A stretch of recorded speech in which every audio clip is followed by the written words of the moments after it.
ഇന്ന് നമ്മൾ റെഡിയാക്കിയെടുക്കുന്നത് ഓവനും ബീറ്ററും measurement cup ഇതൊന്നും ഇല്ലാത്തവർക്ക് തയ്യാറാക്കിയെടുക്കാൻ പറ്റുന്ന വളരെ സോഫ്റ്റ് ആയിട്ടുള്ള ഒരു സ്പഞ്ച് കേക്കാണ്.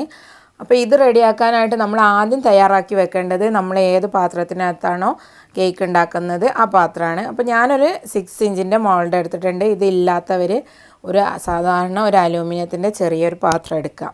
അതിനുശേഷം അതിൽ ഇതുപോലെ കുറച്ച് ഓയിലോ ബട്ടറോ ഒന്ന് ഒഴിച്ച് നന്നായി ഒന്ന് മിനുക്കിയെടുത്തതിന് ശേഷം കുറച്ച് ഫ്ലോർ അതായത് മൈദ ഇതുപോലെ സ്പ്രെഡ് ചെയ്ത് കൊടുക്കുക. എല്ലാ വശത്തും അധികം എക്സസ് ആയിട്ടുണ്ടെങ്കിൽ അത് നന്നായി തന്നെ ഒന്ന് കമഴ്ത്തി തട്ടി കൊടുക്കണം, അതിനകത്ത് പിടിപ്പിച്ച് വെക്കരുത്. അതിന് ശേഷം ഇപ്പോൾ ഞാൻ മെഷർമെൻറ്റ് കപ്പിന് പകരം ഇതുപോലത്തെ ഒരു സ്റ്റീലിൻ്റെ ഒരു ചെറിയ ഗ്ലാസ്സാണ് എടുത്തിട്ടുള്ളത്. ഇതുപോലത്തെ ഉള്ളവർ അതെടുക്കുക, അതല്ലെങ്കിൽ ഗ്ലാസിൻ്റെ ഒരു ചെറിയ ഗ്ലാസ് എടുക്കുക, അതല്ലെങ്കിൽ ഒരു ബൗള്, ഒരു സാധാരണ നമ്മളെ വീട്ടിലൊക്കെ ഉണ്ടാകുന്ന അച്ചാർ തൈരൊക്കെ എടുക്കാനായിട്ട് നമ്മൾ എടുക്കുന്ന അതുപോലത്തെ ഒരു ബൗൾ എടുത്താലും മതി. അതിന് ശേഷം ഇതുപോലെ വടിച്ച് ലെവലാക്കിയിട്ട് ഒരു കപ്പ്, ആ പാത്രത്തിന് ഒരു കപ്പ് പഞ്ചസാര എടുത്ത് ഒരു മിക്സിയുടെ ജാറിലിട്ട് നന്നായി ഇതുപോലെ ഒന്ന് പൊടിച്ചെടുക്കണം.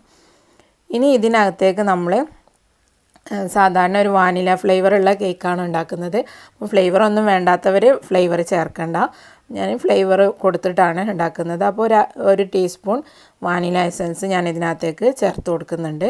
ഫ്ലേവർ വേണ്ടാത്തവർ, വാനില എസൻസിൻ്റെ ടേസ്റ്റ് ഇഷ്ടമില്ലാത്തവരൊക്കെ ആണെങ്കിൽ ഇത് ചേർക്കണ്ട. പിന്നെ ഇതിലേക്ക് ഒരു ടീസ്പൂൺ ചെറുനാരങ്ങയുടെ നീര്, ലൈം ജ്യൂസ് ചേർത്തിട്ടുണ്ട്. ഇനി നമ്മൾ ഇതിനകത്തേക്ക് നമ്മൾ ഏത് പാത്രത്തിനാണോ എടുത്തിട്ടുള്ളത് ആ പാത്രത്തിന് ലെവലായിട്ട് ഒരു പാത്രം, ഞാനിപ്പോൾ എടുത്തിട്ടുള്ള ഗ്ലാസ്സിന് ഒരു ഗ്ലാസ്സും പിന്നെ അര ഗ്ലാസ്സും, അതായത് നിങ്ങൾ എടുക്കുന്ന പാത്രത്തിന് 1.5 പാത്രം അളവ് എഗ്ഗ് ചേർത്ത് കൊടുക്കാം.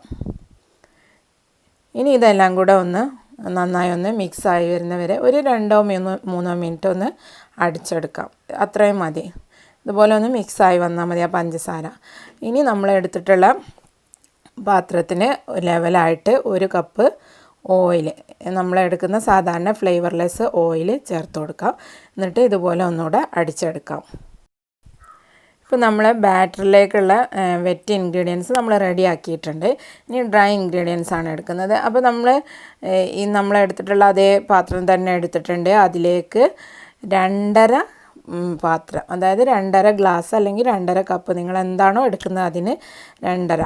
ആദ്യത്തേത് നമ്മൾ 2 വടിച്ചിട്ടെടുക്കുക. പിന്നെ ഹാഫ് പോർഷന് അത് ഏകദേശം കണക്കായിട്ട്, പക്ഷേ ഹാഫിലും കൂടുതൽ എടുക്കാതിരിക്കുക. അപ്പം നമ്മളെ കേക്ക് കുറച്ച് ഹാർഡായിപ്പോൾ മാക്സിമം ഹാഫിൻ്റെ അത്രയും എത്തുന്ന അത്രയും എടുത്താൽ മതി.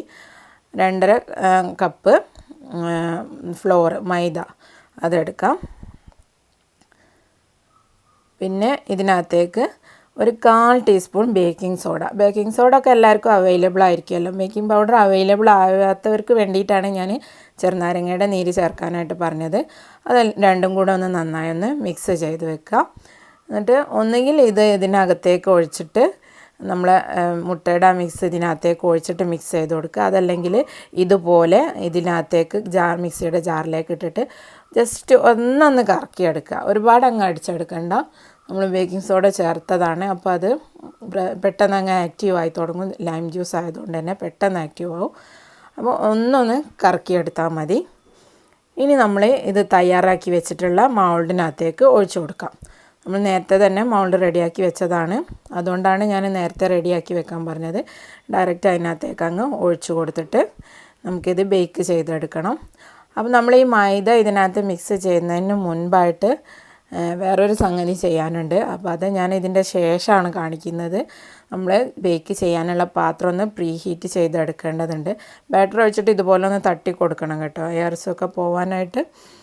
ഇതിപ്പോൾ ഞാനൊരു വട്ടത്തിലുള്ള ഒരു പാത്രം, അലുമിനിയത്തിൻ്റെ പാത്രത്തിൽ കുറച്ച് മണലിട്ടിട്ട് ഒരു 5 മിനിറ്റ് ഫുൾ ഫ്ലെയിമിൽ വെച്ച് ചൂടാക്കി എടുത്തതാണ്.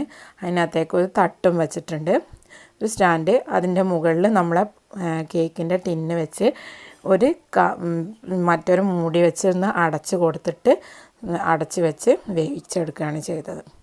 ഇതിപ്പോൾ ഞാൻ 50 മിനിറ്റ് വേവിച്ചെടുത്തതാണ് കേക്ക്. നമ്മൾ നേരത്തെ ഇപ്പോൾ അത് അടച്ച് വെച്ചതിൻ്റെ മുൻപായിട്ട് കേക്ക് ടിന്ന് അടച്ച് വെച്ചത് എന്തിനാണെന്ന് വെച്ചാൽ നമ്മളെ കേക്കിൻ്റെ മുകൾ ഭാഗം ബേക്കായിട്ട് വരുമ്പോൾ ഒട്ടുന്ന ഒരു കണ്ടീഷൻ ഇല്ലാതിരിക്കാൻ വേണ്ടിയിട്ടാണ്. അപ്പോൾ അത് പ്രത്യേകം ശ്രദ്ധിക്കുക. ഒരുപാട് പേർക്കുള്ളൊരു ഡൗട്ടാണ് ഇത് ഒട്ടുന്നത് എന്താ ചെയ്യേണ്ടതെന്നുള്ളത്. അപ്പോൾ ഇതുപോലെ അടച്ച് വെച്ച് കഴിഞ്ഞാൽ ഒട്ടും തന്നെ കേക്ക് ഒട്ടി പിടിക്കില്ല. ഇനി നമുക്ക് ഇത് ഒന്ന് ഡീമോൾഡ് ചെയ്ത് കൊടുക്കുകയാണ് ഞാൻ. പെട്ടെന്ന് തന്നെ അടന്ന് വരും. 45 മുതൽ 55 മിനിറ്റ് വരെയാണ് ബേക്കിംഗ് ടൈം. മീഡിയം ലോ ഫ്ലെയിമിൽ വെച്ചിട്ടാണ് ചെയ്യേണ്ടത്. നമ്മൾ പ്രീ ഹീറ്റ് ചെയ്യുന്നത് ഹൈ ഫ്ലെയിമിൽ, ബേക്ക് ചെയ്യുന്നത് ലോ ഫ്ലെയിമിൽ വെച്ചിട്ട്. ഇപ്പോൾ നമ്മുടെ കേക്ക് നല്ല സോഫ്റ്റായിട്ട് റെഡി ആയിട്ട് വന്നിട്ടുണ്ട്. നമുക്ക് ഏത് കേക്ക് ഉണ്ടാക്കാനും ബേസായിട്ട് ഉപയോഗിക്കാൻ പറ്റുന്ന ഒരു കേക്കാണ് ഇപ്പോൾ ഞാൻ നിങ്ങൾക്ക് കാണിച്ചിട്ടുള്ളത്. 1 kg ഒരു കേക്ക് ഉണ്ടാക്കാൻ പറ്റിയ ഒരു കേക്ക്. ഇതുപോലത്തെ ഒരു ഗ്ലാസ്സാണ് നിങ്ങൾ ഉപയോഗിക്കുന്നതെങ്കിൽ ഈ ഒരു കേക്കിൻ്റെ വെയിറ്റ് വരുന്നത് 1/2 kg വരുന്ന ഒരു കേക്കാണിത്. അപ്പോൾ എങ്ങനെയുണ്ട്? വളരെ ഈസി അല്ലേ തയ്യാറാക്കാനായിട്ട്? അപ്പോൾ എല്ലാവരും ഇതൊന്ന് ട്രൈ ചെയ്ത് നോക്കണം. പിന്നെ നിങ്ങൾ ബാറ്ററി ഉണ്ടാക്കുന്ന സമയത്ത് അതിലേക്ക് നിങ്ങൾ എടുക്കുന്ന ആ പാത്രത്തിന് ഒരു 1/2 പോർഷൻ മിൽക്ക് ചേർത്ത് കൊടുക്കുകയാണെങ്കിൽ നിങ്ങളെ ബാറ്റർ ഒന്നുകൂടെ ഒന്ന് സോഫ്റ്റായിട്ട് കേക്ക് ഒന്നുകൂടെ ഒന്ന് ഫ്ലഫിയും സോഫ്റ്റും അതുപോലെ മോയ്സ്ചറും ഒക്കെ ആയിട്ട് വരും. അപ്പോൾ അത് വേണമെങ്കിൽ ചെയ്യാവുന്നതാണ്. ഇൻഷാ അല്ലാഹ് മറ്റൊരു റെസിപ്പിയായിട്ട് മറ്റൊരു എപ്പിസോഡിൽ വീണ്ടും കാണാം. Thank you for watching.